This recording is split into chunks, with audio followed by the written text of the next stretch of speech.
斜角肌我们把它分为3束：前斜角、中斜角、后斜角。那前斜角是从我们颈3到颈6横突前结节，那止于我们的第1肋上缘。中斜角是位于我们的颈2到颈7颈椎横突后结节，止于我们的第1肋上缘的后面。那后斜角的话是位于我们颈4到颈6横突后结节，止于我们第2肋上缘。那斜角肌它的解剖位置的话是位于我们的颈椎2侧，我们斜角肌受到我们的一个神经支配，就是我们的一个臂丛神经了。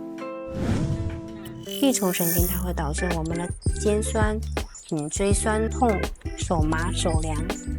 斜角肌的一个推拿手法，首先我们可以让客户采用我们的侧卧位，然后我们操作一下前斜角。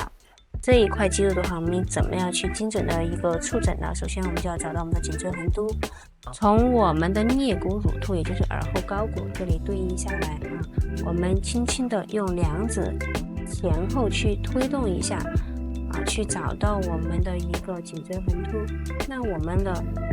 前斜角肌的话，是我们颈椎横突的前结节，可以用3指指腹压在我们的颈3到颈6的横突前结节上面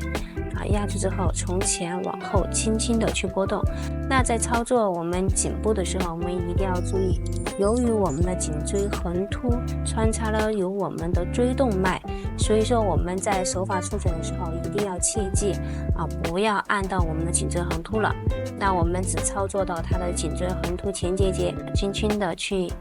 放松它就可以了。